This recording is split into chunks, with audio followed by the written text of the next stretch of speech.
பரபரப்பான சனிக்கிழமை இரவு மற்றவர்களுக்கு வார இறுதி நாளின் கொண்டாட்டமாக இருந்திருக்கலாம். ஆனால் செல்வத்திற்கு அது வழக்கம் போல ஒரு சலிப்பான, விரக்தியான இரவாகத்தான் தொடங்கியது. அவனது சிறிய வாடகை அறையின் ஜன்னல் வழியே தெரிந்த அடுக்குமாடி குடியிருப்புகளின் விளக்குகள் அவனுக்குள் ஏதோ ஒரு தாழ்வுணர்ச்சியை தந்து கொண்டே இருந்தன. அவனும் படித்துவிட்டு ஒரு தனியார் நிறுவனத்தில் வேலைக்குத்தான் சேர்ந்து கொண்டிருக்கிறான். ஆனால் மாத கடைசியில் கையில் எஞ்சும் சொற்ப சம்பளம் அவனது பேராசைக்கு தீனி போட போதுமானதாக இல்லை. கஷ்டப்படாமல், உழைக்காமல் ஒரே நாளில் கோடீஸ்வரனாக வேண்டும் என்ற எண்ணம் அவனது இரத்தத்திலேயே ஊறியிருந்தது. Online share market, cryptocurrency, online rummy என ஈஸியாக பணம் சம்பாதிக்க முடியும் என்று விளம்பரம் வரும் எல்லா வழிகளையும் அவன் கையாண்டு பார்த்துவிட்டான். விளைவு, கையில் இருந்த சேமிப்பும் கரைந்து போயிருந்தது. அன்று இரவு 11 மணி இருக்கும். மொபைல் திரையின் வெளிச்சத்தில் தன் முகத்தை தொலைத்துக் கொண்டு ஆன்லைனில் வேறு ஏதேனும் எளிய வழி இருக்கிறதா என்று தேடிக்கொண்டிருந்தான் செல்வம். திடீரென அவனது வாட்ஸ்அப் எண்ணிற்கு ஒரு மர்மமான மெசேஜ் வந்து விழுந்தது. தெரியாத ஒரு வெளிநாட்டு எண்ணிலிருந்து அது வந்திருந்தது. பொதுவாக இதுபோன்ற மெசேஜ்களை பார்த்ததும் ஸ்பாம் என்று ஒதுக்கி தள்ளுபவர்கள்தான் அதிகம். ஆனால் செல்வத்தின் பேராசை மூளை அதை அப்படி பார்க்கவில்லை. அந்த மெசேஜில், உங்களுக்கு ஒரு ரகசிய வாய்ப்பு காத்திருக்கிறது. இந்த லிங்கை கிளிக் செய்து 10,000 ரூபாய் செலுத்தினால் அடுத்த 2 மணி நேரத்தில் உங்கள் வங்கிக் கணக்கிற்கு 1,00,000 ரூபாய் வந்து சேரும். இது 100% உண்மை என்று எழுதப்பட்டிருந்தது. செல்வம் தன் வங்கிக் கணக்கை சரிபார்த்தான். அதில் சரியாக 10,500 ரூபாய் மட்டுமே இருந்தது. அது அவனது அடுத்த மாத வீட்டு வாடகைக்காக வைத்திருந்த பணம். ஒரு நிமிடம் அவனது மனம் தயங்கியது. ஒருவேளை ஏமாற்றிவிட்டால் என்ன செய்வது என்ற பயம் வந்தது. ஆனால் மறுநிமிடமே அவனுக்குள் இருந்த பேராசை அவனது பயத்தை கொன்றது. போனால் போகிறது 10,000, வந்தால் 1,00,000 அல்லவா என்று தனக்குள்ளேயே சொல்லிக்கொண்டு அந்த மர்மமான லிங்கை கிளிக் செய்து படத்தை அனுப்பினான். அதன் பிறகு நகர்ந்த ஒவ்வொரு நிமிடமும் செல்வத்திற்கு நரகமாக இருந்தது. கடிகாரத்தின் முட்கள் நகர நகர அவனது இதயத் துடிப்பின் வேகம் அதிகரித்தது. அவசரப்பட்டு பணத்தை இழந்துவிட்டோமோ என்ற குற்ற உணர்ச்சி அவனை குடையத் தொடங்கியது. ஆனால் சரியாக நள்ளிரவு 1 மணி அடித்தபோது அவனது மொபைல் போன் டிங் என்ற சத்தத்தோடு ஒளிர்ந்தது. வங்கியிலிருந்து வந்த அந்த குறுஞ்செய்தியை பார்த்ததும் செல்வத்திற்கு தன் கண்களையே நம்ப முடியவில்லை. அவனது கணக்கில் 1,00,000 ரூபாய் வரவு வைக்கப்பட்டிருந்தது. அவன் அந்த பணத்தை பார்த்து வியந்து கொண்டிருக்கையிலேயே அவனது போன் சத்தமாக ஒலிக்கத் தொடங்கியது. திரையில் அன்னோன் நம்பர் என்று காட்டியது. நடுக்கத்தோடு போனை எடுத்து காதில் வைத்தான் செல்வம். எதிர்முனையில் பேசிய மனிதனின் குரல் மிகவும் கணீச்சென்று, அதே சமயம் ஒருவித மிரட்டலான தொனியில் இருந்தது. செல்வம், பணம் வந்துவிட்டதா என்று கேட்டது அந்த குரல். செல்வம் தன் எச்சிலை விழுங்கிக் கொண்டு, சார், ஆமா சார், 1,00,000 வந்துருச்சு, ரொம்ப நன்றி சார், ஆனா நீங்க யாருன்னு என்று இழுத்தான். அந்த குரல் மெல்ல சிரித்தது. நான் யார் என்பது உனக்கு முக்கியமில்லை செல்வம். நான் உன்னை இன்னும் பெரிய கோடீஸ்வரன் ஆக்கப் போகிறேன். உனக்கு துணிச்சலும் ஆசையும் இருந்தால் நாளை காலை உனக்கு ஒரு பார்சல் வரும். அதை நான் சொல்லும் முகவரியில் கொண்டு போய் சேர்க்க வேண்டும். அப்படி சரியாக சேர்த்துவிட்டால் உனக்கு 5,00,000 ரூபாய் கமிஷன் தரப்படும் என்றது. 5,00,000 ரூபாய் என்ற தொகையை கேட்டதும் செல்வத்தின் மூளையிலிருந்த எல்லா எச்சரிக்கை உணர்வுகளும் மடிந்து போயின. இருந்தாலும் அவனுக்குள் ஒரு சின்ன சந்தேகம் எட்டி பார்த்தது. சார், அப்படி அந்த பார்சல்ல என்ன இருக்கும்? ஏதும் சட்டவிரோதமான பொருளா என்று மெதுவாக கேட்டான். எதிர்முனையிலிருந்தவன் கராரான குரலில், அதை பற்றி நீ கவலைப்படக்கூடாது செல்வம். அந்த பெட்டியை திறந்து பார்க்கவும் கூடாது. உனக்கு 5,00,000 வேண்டுமா வேண்டாமா, அதை மட்டும் சொல் என்றான். செல்வத்திற்கு பணத்தை தவிர வேறு எதுவும் பெரிதாக தெரியவில்லை. சரி சார், நான் பண்றேன் என்று சம்மதித்தான். மறுநாள் ஞாயிற்றுக்கிழமை காலை விடிந்தும் விடியாததுமாய் ஒரு டெலிவரி பாய் செல்வத்தின் வீட்டுக் கதவை தட்டினான். அவனிடம் ஒரு கருப்பு நிற பெட்டியை கொடுத்துவிட்டு எதுவும் பேசாமல் மின்னல் வேகத்தில் மறைந்தான்.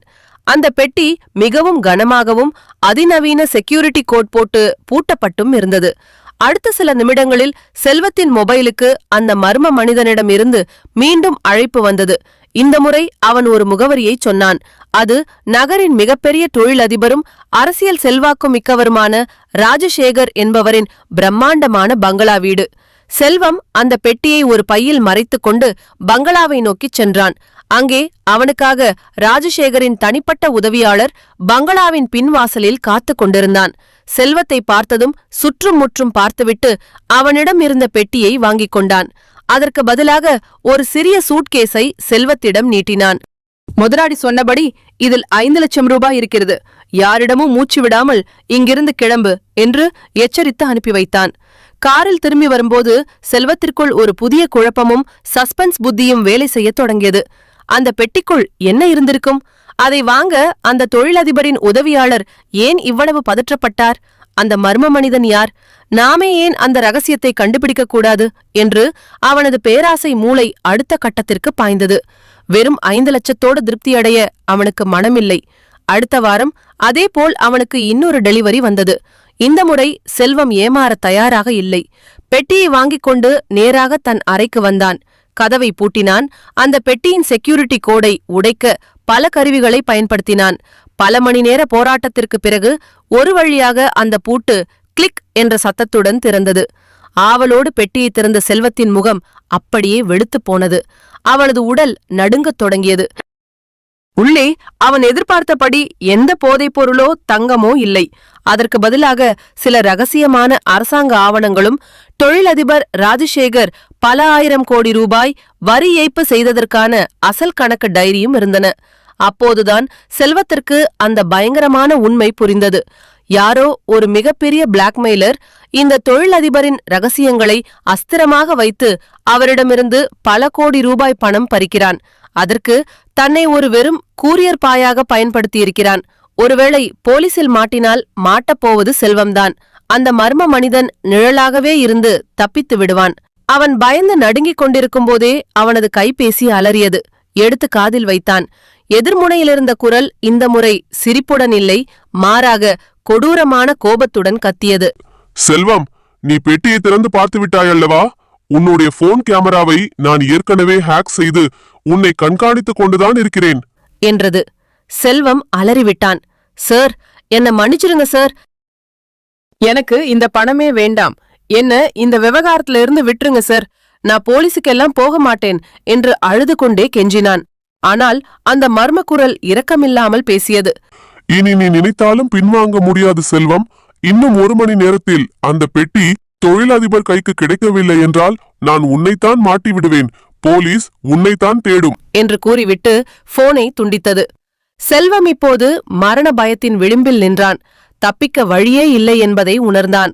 ஆனால் அவனுக்குள் இருந்த உயிர் பிழைக்கும் ஆசை அவனுக்கு ஒரு புதிய யோசனையை தந்தது. அவன் அந்த பெட்டியை அப்படியே மூடிக்கொண்டு உயிரை கையில் பிடித்துக்கொண்டு தொழிலதிபர் ராஜசேகரின் பங்களாவிற்கு ஓடினான். முன்னே நின்ற காவலாளிகளை மீறி நேராத ராஜசேகரின் அறைக்குள் நுழைந்தான். ராஜசேகர் அதிர்ச்சியுடன் பார்க்க செல்வம் அவரிடம் அழுது கொண்டே உண்மைகளை கொட்டினான். சார், என்ன மன்னிச்சிருங்க. உங்கள மிரட்டுற அந்த ஆள் என்ன பகடைக்காயா வச்சு பயன்படுத்திக்கிட்டான். இந்தாங்க உங்களோட அசல் டைரியும் ஆவணங்களோ. ஆனா அந்த ஆள் யாருன்னு எனக்கு தெரியாது சார். அவன் என் போனை ஹேக் பண்ணி வச்சிருக்கான் என்றான். தன் ரகசிய டைரிய பார்த்ததும் ராஜசேகர் நிம்மதியடைந்தார்.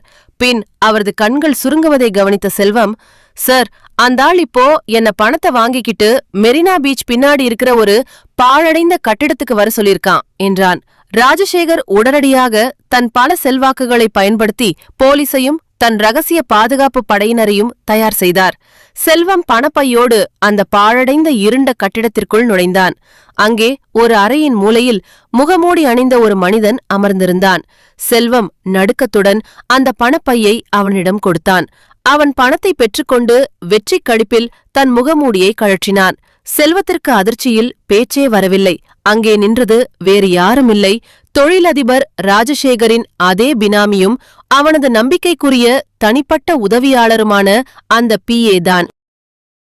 அவன்தான் தன் முதலாளியின் ரகசியங்களை திருடி செல்வத்தை பயன்படுத்தி மிரட்டியிருக்கிறான்.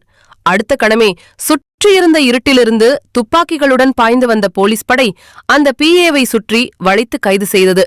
அனைத்து முடிந்தது என்று செல்வம் ஒரு பெரிய நிம்மதி பெருமூச்சு விட்டான். அப்பாடா, ஒரு பெரிய குற்றவாளியை பிடித்து கொடுத்து விட்டோம். தொழிலதிபர் நமக்கு ஏதேனும் பெரிய வெகுமதியும் பாராட்டும் தருவார் என்று மனதிற்குள் கணக்கு போட்டான். அவனது பேராசை குணம் இன்னமும் அவனை விட்டு போகவில்லை. ஆனால் நிஜ உலகம் அவன் நினைப்பது போல அத்தனை எளிதானதாக இருக்கவில்லை. அங்கே மெதுவாக நடந்து வந்த தொழிலதிபர் ராஜசேகர் கைதாகி நிற்கும் தன் உதவியாளரை பார்த்தார். பின் மெதுவாக திரும்பி செல்வத்தை நோக்கினார். அவர் முகத்தில் எந்த ஒரு நன்றி உணர்ச்சியும் இல்லை. மாறாக ஒரு தந்திரமான குளிர்ந்த பார்வை மட்டுமே இருந்தது. செல்வம், நீ எனக்கு உதவி செய்தாய், சந்தோஷம். ஆனால் என் வரி ஏய்ப்பு டைரியையும் ரகசிய ஆவணங்களையும் நீயும் படித்து விட்டாய் அல்லவா? நாட்டின் மிக முக்கிய ரகசியங்கள் தெரிந்த உன்னை நான் எப்படி சும்மா வெளியில் நடமாட விடுவது என்று குளிர்ந்த குரலில் கேட்டார் ராஜசேகர். செல்வம் பதறி போனான். சார் சார், நான் சத்தியமா யார்கிட்டயும் சொல்ல மாட்டேன் சார், என்னை விட்டுடுங்க என்று கத்தினான். ஆனால் ராஜசேகர் கைகளை தட்டினார். உன்னை நம்ப முடியாது செல்வம். இன்ஸ்பெக்டர், இவனும் அந்த BA கூட சேர்ந்து என்னை மிரட்டி பணம் பறிக்க முயன்ற கூட்டு சதிகாரன்தான். இவன் அக்கவுண்டுக்கு வந்த பணமே அதற்கு சாட்சி. இவனையும் அரெஸ்ட் பண்ணுங்க என்று கட்டளையிட்டார். செல்வம் தான் செய்யாத குற்றத்திற்காக கத்தி அலற போலீஸ் அவனது கைகளில் விலங்கை பூட்டி தரதரவென இழுத்துச் சென்றது. அவனது பேராசையும் கஷ்டப்படாமல் குறுக்கு வழியில் பணம் சம்பாதிக்க நினைத்த எண்ணமுமே அவனுக்கு மீள முடியாத ஒரு சிறை தண்டனையை பரிசாக பெற்றுத் தந்தது. குறுக்கு வழியில் வரும் சொத்து தற்காலிக மகிழ்ச்சியை தரலாம், ஆனால் அது ஒரு நாள் நம்மிடம் இருக்கும் எல்லாவற்றையும் பிடுங்கிக் கொண்டு நம்மை நடுத்தெருவில் நிறுத்திவிடும் என்பதே இந்த நவீன உலகம் நமக்குச் சொல்லும் உண்மை. இந்த கதை உங்களுக்கு பிடிச்சிருந்தா லைக் பண்ணுங்க, ஷேர் பண்ணுங்க. இதேபோல் கதைகள் பார்க்க இந்த சேனல் சப்ஸ்கிரைப் பண்ணிக்கோங்க. நன்றி.